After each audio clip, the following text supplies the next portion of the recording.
আমরা আমাদের ব্যাংকিং খাতের রিফর্মগুলো করছি, সেখানেও IMF ওয়ার্ল্ড ব্যাংকের কন্ট্রিবিউশন আছে এবং থাকবে। আমরা শ্রদ্ধা সহকারে সেটা নিব, কিন্তু সেটা নিব আমরা কি জন্য? আমাদের জন্যই নিব, কারণ আমাদের টেকনিক্যাল নলেজে শর্টফল আছে, গ্যাপস আছে। আমরা সেটাকে ফুলফিল করব তাদের এক্সপার্টিস গুলোকে এনে। তো এইগুলো আমরা অবশ্যই নিব। EDF এর ব্যাপারে এখানে আমার সাথে IMF এর কিছু দ্বিমত আছে। আমি মনে করি যে EDF এ আমরা আরো টাকা দেব, কিন্তু এটা দেব আমাকে IMF এর বাইরে যেয়ে দিতে হবে।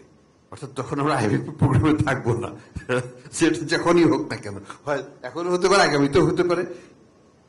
কারণ হচ্ছে তাদের একটা স্ট্রিক্ট ইন্টারপ্রিটেশন হচ্ছে যে I agree with their philosophy. Philosophyটা হচ্ছে central bank should not go into quasi-fiscal activities. And it is a quasi-fiscal activity. But আমি এটাকে অন্যভাবে দেখি। আমি তাদেরকে বলেছি যে for me it is an reserve management issue.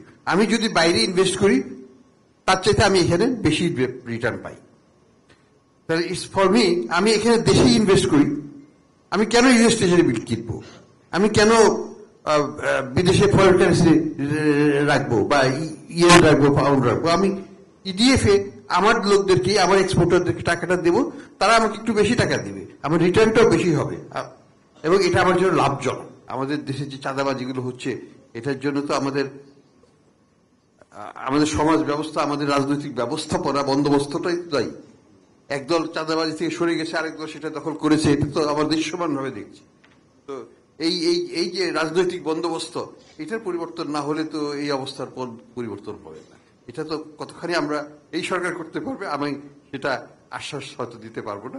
তবে পলিটিক্যাল যে চেঞ্জগুলো করা হচ্ছে, রাজনৈতিক যে কিছু পরিবর্তন করা হচ্ছে পলিটিক্যাল সিস্টেমে, যেটা গণভোটে যাচ্ছে, আমি মনে করি খুবই গুরুত্বপূর্ণ বিষয়।